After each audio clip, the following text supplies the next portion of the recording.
Hello friends.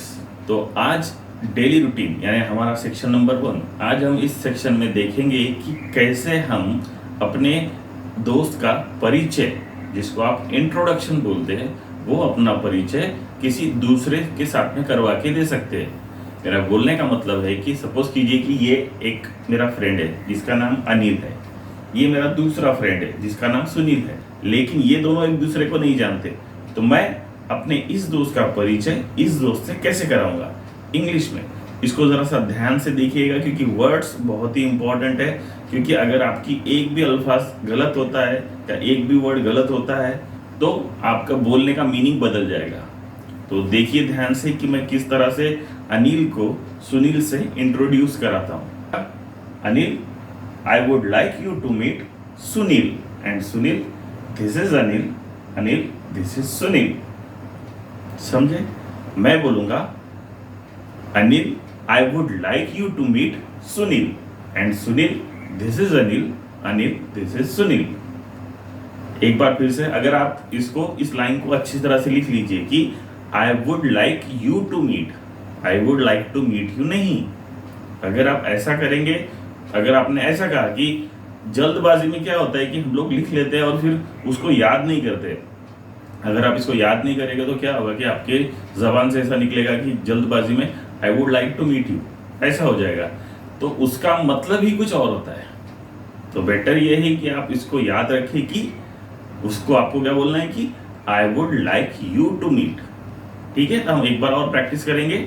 समझिए कि अनिल आप मेरे सामने हैं और ये रहा सुनील। तो अब मैं कैसे इंट्रोड्यूस कराऊंगा अनिल को सुनील से।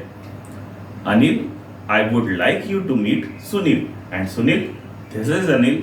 Anil, this is Sunil. Okay, तो इसकी प्रैक्टिस कीजिए। आज के डेली रूटीन सेक्शन में बस इतना ही। अब हम अपने नए सेक्शन की तरफ जाएंगे। तो फ्रेंड्स, अब अपना सेक्शन नंबर 2 ने अपने पिछले वीडियो में हमने देखा था कि नाउन और प्रोनाउन। आज हम अगले 2 पार्ट्स ऑफ स्पीच के बारे में पता करेंगे। मतलब 3rd नंबर पर है एडजेक्टिव। एडजेक्टिव यानी विशेषण। अब एडजेक्टिव किसको बोलते हैं और एडजेक्टिव का क्या काम है, एडजेक्टिव की क्या डेफिनेशन है? तो उसकी डेफिनेशन है a word which qualifies a noun or a pronoun. A word which qualifies a noun or a pronoun. जो शब्द नाम और सर्वनाम की विशेषता बताता है उसे विशेषण यानी एडजेक्टिव कहते हैं। इसका हम एग्जांपल देखेंगे। अब एग्जांपल कैसा है कि Raju is a boy. Raju is a boy. अब मुझे एक बात बताइए कि इस लाइन में एडजेक्टिव यानी विशेषण क्या है? चलिए मैं आपको बताता हूँ कि इस लाइन में विशेषण है ही नहीं, यानी एडजेक्टिव है ही नहीं। क्योंकि राजू तो लड़का ही होगा, तो definitely Raju is a boy, इसमें कोई भी विशेषण नहीं है। लेकिन अगर मैं इस लाइन में एक चीज ऐड कर दूं कि Raju is a good boy, Raju एक अच्छा लड़का है, तो इसका मतलब किस शब्द ने उसकी तारीफ की? किस शब्द ने उसकी तारीफ की? गुड। गुड शब्द ने उसकी तारीफ की, इसलिए Raju is a good boy.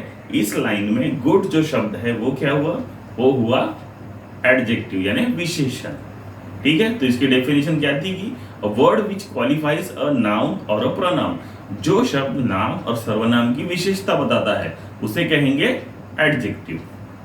ठीक है, अब हमने इसका एग्जाम्पल भी देखा और आपको मैंने डिटेल में बता भी दिया। इसको सिर्फ याद रखना है आपको। और हमारा 4th यानी चौथा पार्ट ऑफ स्पीच है वर्ब। वर्ब, अब दोस्तों ये बहुत ही इंपॉर्टेंट है। वर्ब, वर्ब यानी क्रियापद। वर्ब, वर्ब यानी क्रियापद। अब इसकी क्या डेफिनेशन है? दुनिया में कोई भी चीज क्रिया से होती है। मतलब अगर हम उठते हैं तो उठने की क्रिया होती है, बैठते हैं तो बैठने की क्रिया होती है, पानी पीते हैं तो पानी पीने की क्रिया होती है। मतलब दुनिया में हर चीज क्रिया से ही होती है। तो इसकी डेफिनेशन क्या होगी? वर्ब यानी क्रियापद। इसकी डेफिनेशन क्या है? इसकी डेफिनेशन है a word which shows that something is being done. A word which shows that something is being done. मतलब इन शॉर्ट आप ऐसा समझिए कि किसी भी होने वाली क्रिया को क्रियापद कहते हैं। किसी भी होने वाली क्रिया को क्रियापद कहते हैं। कुठल्याही होणाऱ्या क्रियेला क्रियापद असे म्हणतात। जनरली वर्ब के 3 फॉर्म्स होते हैं, आपको तो शायद से पता ही होगा कि जैसे कि go, went, gone, write, wrote, written, इस तरह से तो जब हम हमारे टेंसेस शुरू करेंगे तो उसमें मैं बताऊंगा आपको कि वर्ब का फर्स्ट फॉर्म आपको यूज करना है। तो इसका मतलब होगा, अगर मैं बोलूंगा कि V1 तो इसका मतलब होता है कि वर्ब का फर्स्ट फॉर्म, V2 तो इसका मतलब होगा वर्ब का सेकंड फॉर्म, और अगर मैं बोला कि V3 तो इसका मतलब वर्ब का थर्ड फॉर्म। तो ये रहे हमारे अगले पार्ट्स ऑफ स्पीच। अब हमारे टोटल 4 पार्ट्स ऑफ स्पीच हो गए, नाउन, प्रोनाउन, एडजेक्टिव और वर्ब। इन केस अगर कोई प्रॉब्लम है या आपको कोई कंफ्यूजन है तो आप मुझे कमेंट सेक्शन में भेज सकते हैं। ओके, तो ये सेक्शन यहीं पर खत्म होता है। Thank you. और हमारा आज का लास्ट सेक्शन यानी वर्ड्स। अब कल हमने 10 वर्ड्स का जो मैंने आपको भेजा था, अब उसके आगे के वर्ड्स। तो ये रहे आपके आज के वर्ड्स।